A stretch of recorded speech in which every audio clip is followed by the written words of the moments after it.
Portugal existem, sei lá, 2, 3, 4 figuras como ele, tão odiadas, mas ao mesmo tempo tão amadas pelas pessoas que gostam dele. As pessoas que o odeiam dirão que ele é capaz de colocar, que diz que faz campanhas negras, que influencia por trás do pano das formas mais complicadas, moralmente mais complicadas. Quem gosta dele, quem gosta muito dele, define-o como um homem inteligente e como um homem com princípios éticos. Obviamente que as palavras agradáveis que eu vos disse sobre isso têm apenas um fundamento, é que ele é meu amigo. As outras têm razão de ser. Eu acho que definirmos-nos é uma tarefa difícil, mas eu acho que sou trabalhador, como alguém há poucos dias atrás dizia, eu não sou rico, sou trabalhador, não é? Eu sou trabalhador mesmo. Gosto muito de trabalhar, acho que o trabalho nos dignifica. E rico, já agora? Essa parte não sou nem nunca vou conseguir ser, porque eu gosto de gastar e, portanto, não invisto, não tenho uma única ação ou obrigações ou o que seja. Tenho uma coisa que tu conheces, que são quadros bons, tenho arte e gosto muito de pintura. Sou um bocado polémico, mas se não é sem polémica, a vida não tinha graça, não é? Portanto, eu lembro-me sempre quando nós agora vemos gente a pôr processo com coisas que não existem, se lermos. Eu tenho um livro muito interessante de guerra de dois historiadores, em que um edita um livro cujo título é O Aldrabão Pimenta e a Sua História. O Pimenta era um historiador.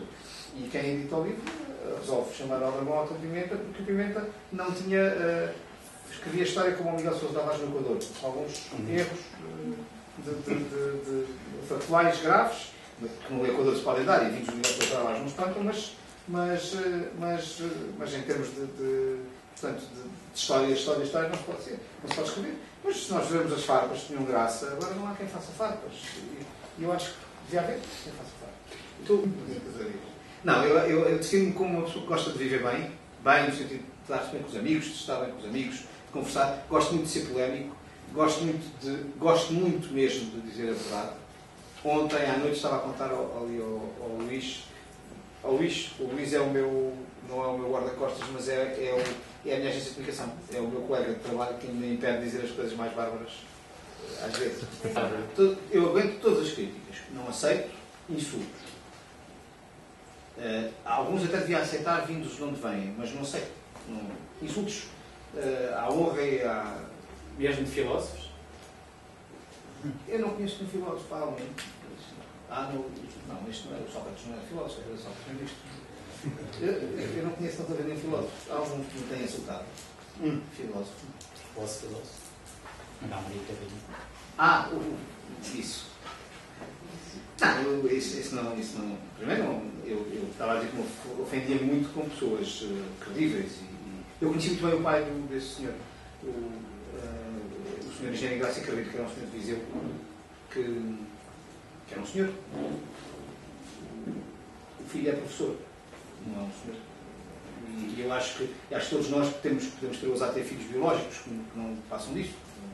Lembro-me sempre que um grande fundador do MPLA em Angola, o médico, o Gentil Viana, tinha um filho que andava por cá a fazer as suas atividades, etc. E um dia disse-me: António, o Chico é só meu filho biológico. Tem a certeza que o Sr. Engenheiro Graça Carreiro, se tivesse sido um pouco mais diria do que isso. Como é que tu defines a nossa classe política e a nossa classe empresarial de topo e a vaca? Isso é uma boa pergunta.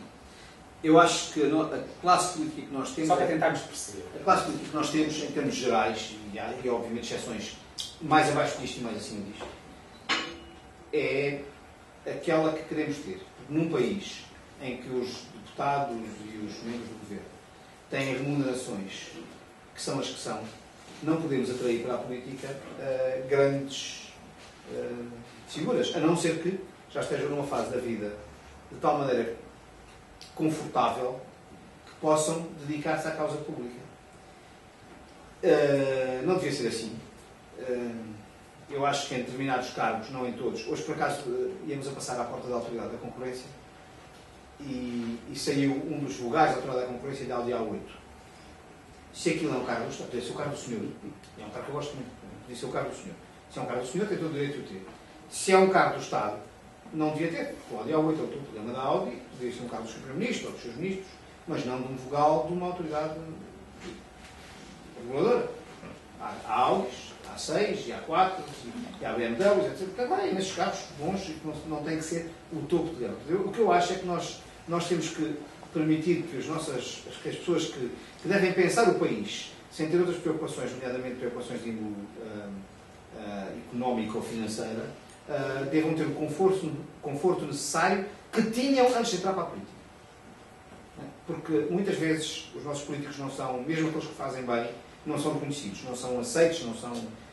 Quando uma pessoa vai para o governo, é verdade que se pode perguntar se é assim, se aquilo é tão mau, porque eles todos querem ir para lá. Podemos perguntar isto todos.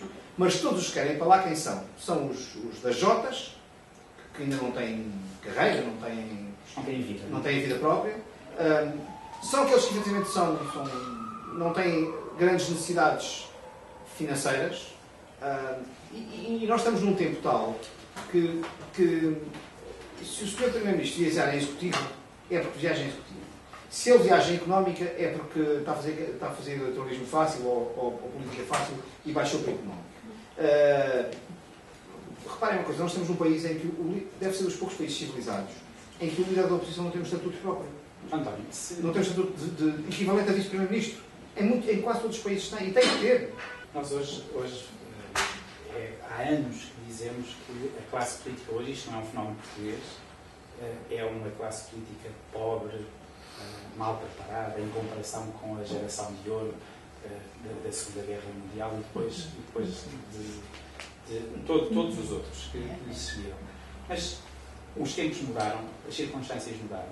Se surgisse um político como o Churchill, em Portugal, como o Soares ou como o Sá Carneiro, nós saberíamos reconhecê-lo. Não vamos comparar o Soares e o Sá Carneiro.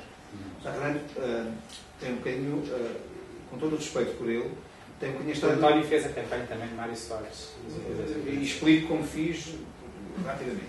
O Dr. Mário Soares é um político que deu, com todos os defeitos que tem, etc., deu tudo ao país. E deu durante muito tempo. O Dr. Francisco Sá Carneiro foi uma espécie de Che Guevara. Morreu cedo.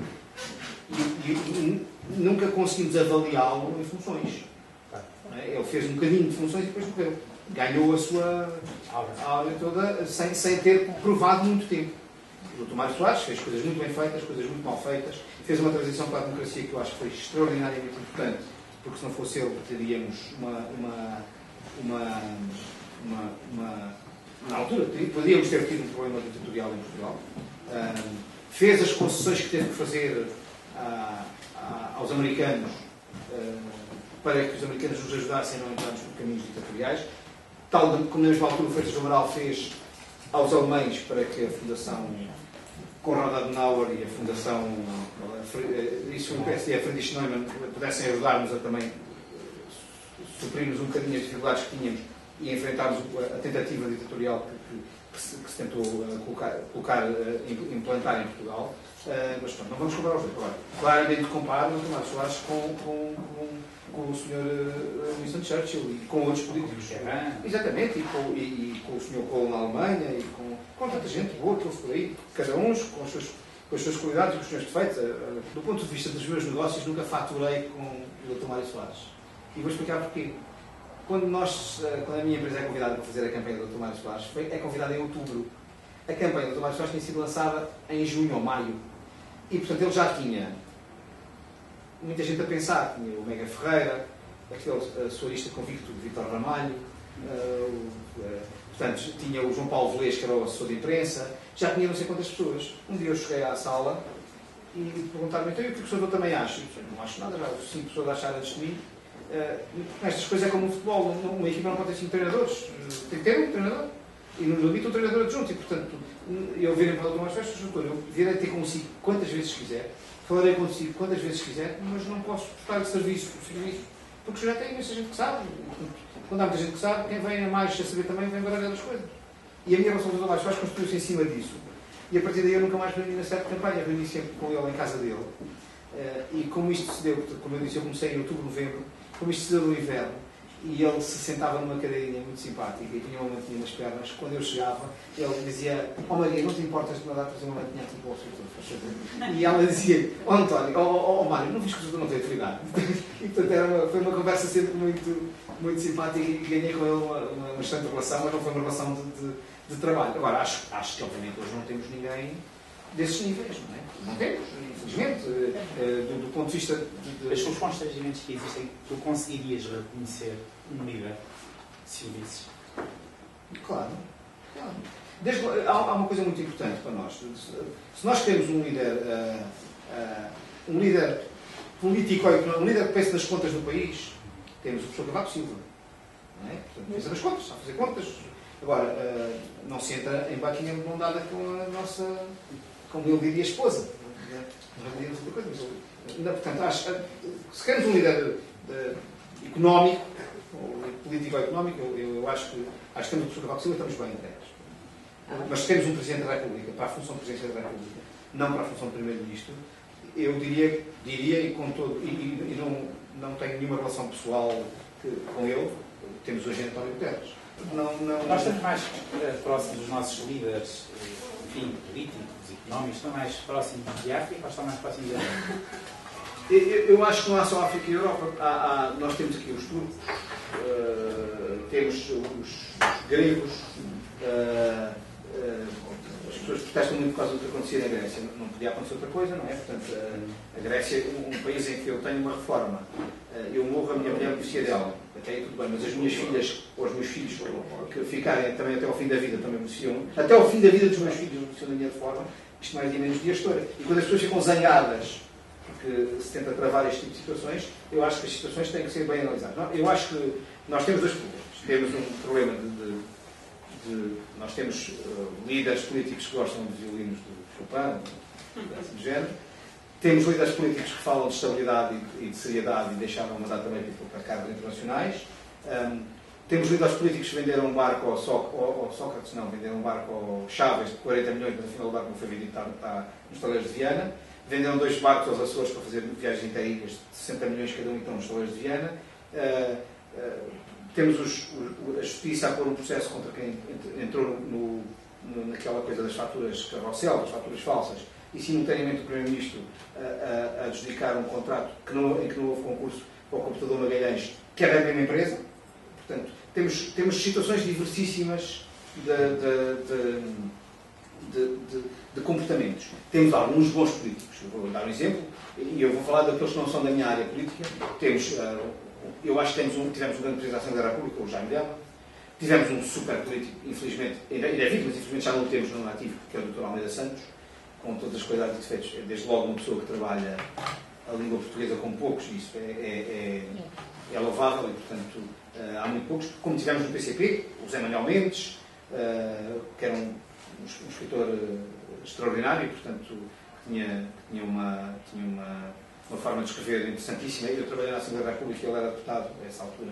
Ele, o Jorge Lemos, o Carlos Brito. O PCP tinha uma bancada frontal fabulosa em termos de verve. Tivemos no CDF tivemos o Lino Marta Costa, que era efetivamente muito bom.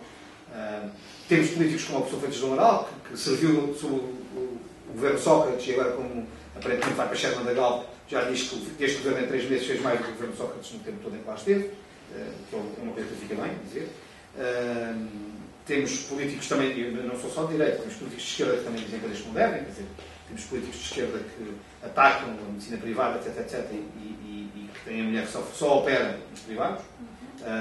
Temos um político de esquerda que era cunhado, por exemplo, um ministro do Partido Socialista, enquanto o ministro do Socialista da Saúde esteve no poder, ele nunca atacou a política de saúde e mal o ministro saiu, era uma desgraça a política do Partido Socialista para a saúde.